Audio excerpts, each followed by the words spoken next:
ব্যাপক উদ্বেগ শঙ্কার পর হামাস ইসরায়েল পঞ্চম দফা বন্দি বিনিময় কার্যকর হচ্ছে আজ। ১৮৩ ফিলিস্তিনি কারাবন্দির বিনিময়ে মুক্তি পেতে যাচ্ছে আরও ৩ ইসরায়েলি জিম্মি। হামাস প্রকাশিত তালিকা অনুযায়ী ছাড়া পাবে ৫২ বছর বয়সী এলি শারাবি, ৫৬ বছরের উহাদ বেন আওমি এবং ৩৪ বছর বয়সী ওর লেভি।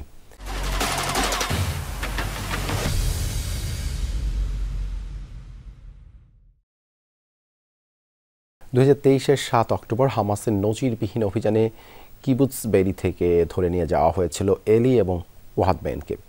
লেভিকে আটক করা হয়েছিল নোফা ফেস্টিভ্যাল থেকে। ইসরায়েলের বিরুদ্ধে চুক্তির শর্ত ভঙ্গ করে গাজায় ত্রাণ প্রবেশে বাধার অভিযোগ তুলেছে হামাস। এর জেরে মুক্তি পেতে যাওয়া তালিকা প্রকাশে বিলম্ব করে তারা। গত ১৯ জানুয়ারি কার্যকর হয় হামাস ইসরায়েল যুদ্ধবিরতি চুক্তি। এ পর্যন্ত মুক্ত হয়েছে ১৮ ইসরায়েলি জিম্মি ও ৩৯৩ ফিলিস্তিনি কারাবন্দী। যুদ্ধবিরতি চুক্তির প্রথম ধাপে ৬ সপ্তাহের মধ্যে মুক্তি পাওয়ার কথা ৩৩ জিম্মি ও ১,৯০০ ফিলিস্তিনি বন্দীর।